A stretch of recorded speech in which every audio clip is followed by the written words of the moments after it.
Hi everyone, welcome to கேம்ஸ்ராம் channel. நாம் இன்றைக்கி ஒரு ஹெல்த்தியான ரெசிபி தான் ட்ரை பண்ண போகிறோம். வாங்க, அதுக்கு நம்ம திணை அரிசி எடுத்துக்கலாம். சிறுதானியமில் திணை அரிசி வந்து ரொம்ப ஹெல்த்தியான திணை அரிசி வச்சு நம்ம என்ன பண்ண போகிறோம்னா ஒரு சூப்பரான கிச்சடி தான் செய்ய போகிறோம். இந்த கிச்சடி செய்யறதுக்கு நம்மளுக்கு தேவையான என்னென்ன இன்க்ரீடியன்ட்ஸ் பார்த்தோன்னா 2 பச்சை மிளகாய் எடுத்திருக்கேன், அண்ட் ஒரு பே லீஃப் எடுத்திருக்கேன், ஸ்டார் அன்னாச்சி எடுத்திருக்கேன், சோம்பு எடுத்திருக்கேன், கிராம்பு எடுத்திருக்கேன், ஒரு பட்டை துண்டு எடுத்திருக்கேன். இப்போ நமக்கு தாளிப்புக்கு என்னென்ன வேணும்னா ஒரு சின்ன ஆனியன் போதும் நம்மளுக்கு. 1 கப் ஆஃப் திணைக்கு ஒரு சின்ன ஆனியன் வந்து நல்லா நீளமாக கட் பண்ணி எடுத்திருக்கேன். ஒரு சின்ன டொமேட்டோ வந்து நீளமாக கட் பண்ணி எடுத்திருக்கேன். தக்காளி அதிகமாக போடாதீங்க, ஏன்னா புளிப்பு வந்துடும். ஒரு சின்ன கேரட் நல்லா துண்டாக கட் பண்ணி எடுத்திருக்கேன்.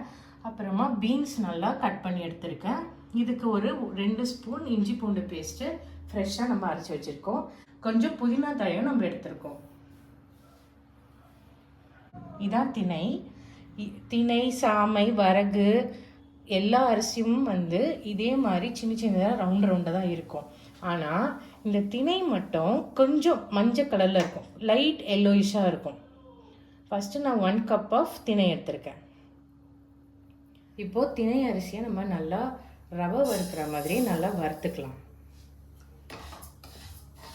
இந்த திணை அரிசியை நல்லா வந்து ஃப்ரை பண்ணிக்கோங்க.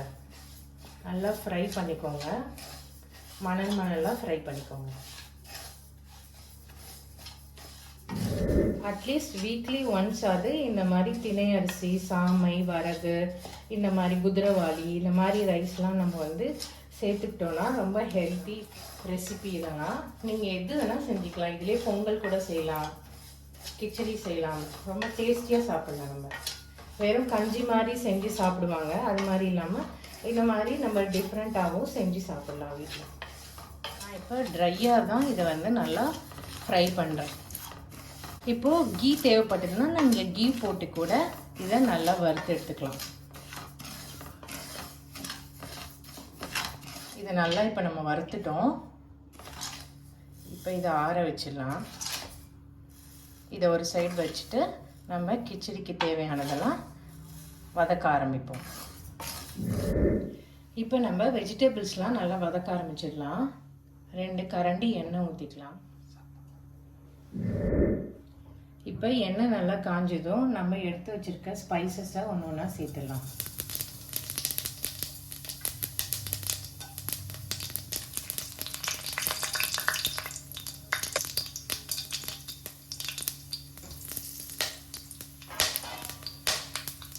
இது நல்லா பொரிஞ்சிடுச்சு. இது பொரிஞ்சதும் ஆனியனை இது கூட சேர்த்துக்கலாம்.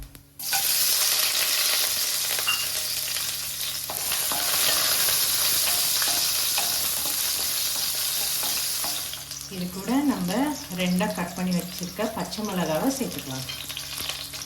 ஆனியனோட சேர்த்து பச்சை மிளகாவும் நல்லா வதக்கிக்கோங்க. நெக்ஸ்ட் இது கூட கேரட் சேர்த்துக்கலாம். தக்காளி உடனே சேர்க்காதீங்க.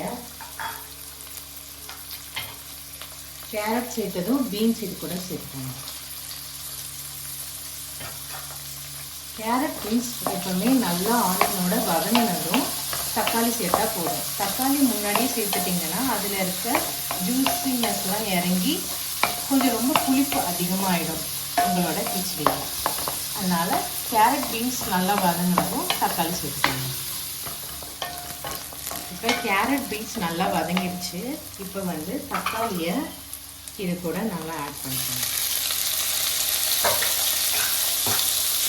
நல்லா வதக்கிக்கோங்க.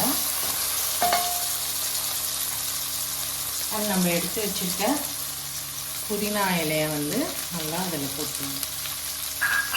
இதோட சேர்ந்து நல்லா வதங்கணும். இதோட வதங்கும் போது உங்களுக்கு புதினா ஸ்மெல் நல்லா வரும். அந்த டைமில் நீங்கள் இஞ்சி பூண்டு சேர்த்துக்கோங்க. நல்லா வதங்கி புதினா ஸ்மெல் வர ஆரம்பிச்சிச்சு. இஞ்சி பூண்டு பேஸ்ட் நல்லா சேர்த்துக்கணும்.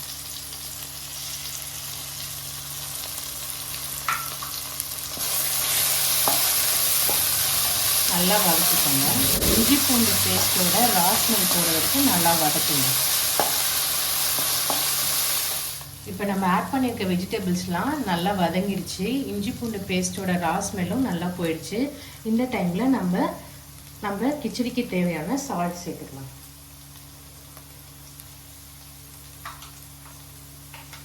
சால்ட் சேர்த்து நல்லா சால்ட் பண்ணிடணும்.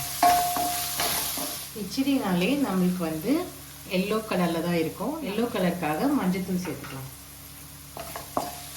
மஞ்சத்தூள் சேர்த்து நல்லா காயோட நல்லா வதக்கி விடணும்.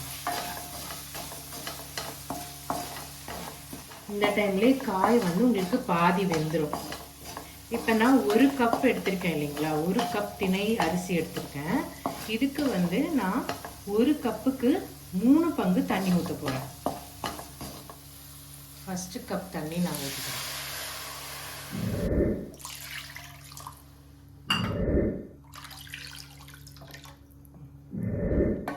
நல்லா மிக்ஸ் பண்ணி விட்டு இதை க்ளோஸ் பண்ணிடுங்க. ஒரு தட்டு வச்சு நல்லா இந்த தண்ணி கொதிச்சதும் நம்ம திணை அரிசி இது கூட சேர்த்துடலாம். இப்போ நம்ம ஒரு தட்டை வச்சு க்ளோஸ் பண்ணிக்கலாம். ஒரு 5 நிமிஷம் கழித்து ஓப்பன் பண்ணி பார்ப்போம். கொதி வந்துச்சுன்னா நம்ம திணை அரிசி இது கூட சேர்த்து கொதிக்க வைக்கலாம். இப்போ ஓப்பன் பண்ணி பார்க்கலாம். 10 மினிட்ஸ் ஆயிடுச்சு. நல்லா கொதி வந்துருச்சு பாருங்கள். இந்த டைமில் அரிசியை இது கூட நம்ம சேர்த்துக்கலாம். இதை நல்லா மிக்ஸ் பண்ணி விடுங்க. இதை நல்லா மிக்ஸ் பண்ணி விட்டுட்டு உங்களுக்கு சால்ட் எப்படி இருக்குது, சால்ட் போதுமானதாக இருக்கான்னு இந்த டைமில் நீங்கள் செக் பண்ணிக்கோங்க. இப்போ திணை அரிசி போட்டு நல்லா கொதி வருது பாருங்கள். இந்த டைமில் நீங்கள் திரும்பியும் இந்த தட்டை போட்டு நல்லா க்ளோஸ் பண்ணி ஒரு 10 மினிட்ஸ் கழித்து பார்த்தீங்கன்னா நல்லா வெந்திருக்கும். உங்களுக்கு வெந்ததையும் எப்படி பார்க்கணுன்றதை காட்டுறேன். இப்போ இதை ஓப்பன் பண்ணி பார்க்கலாம். நம்ம நல்லா தண்ணிலாம் நம்ம ஊற்றின தண்ணி எல்லாம் வத்திடுச்சு. இப்போ நம்ம நல்லா கலரி பார்க்கலாம். தண்ணி நல்லா வத்திடுச்சு. இப்போ இதை நம்ம ஒரு பவுலுக்கு ட்ரான்ஸ்ஃபர் பண்ணிக்கலாம்.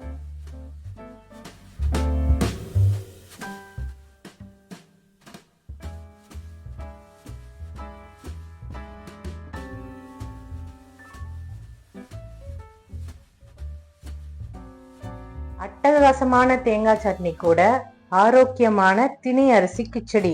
இதை கண்டிப்பா நீங்களும் உங்க வீட்டில் செஞ்சு ட்ரை பண்ணி பாருங்க. செஞ்சு ட்ரை பண்ணி பார்த்துட்டு எனக்கு நல்லா இருந்துச்சுன்னா கமெண்ட் செக்ஷன்ல சொல்லுங்க. அண்ட் உங்களுக்கு என்னோட வீடியோ பிடிச்சிருந்தா please like, share and subscribe. Thanks for வாட்சிங்.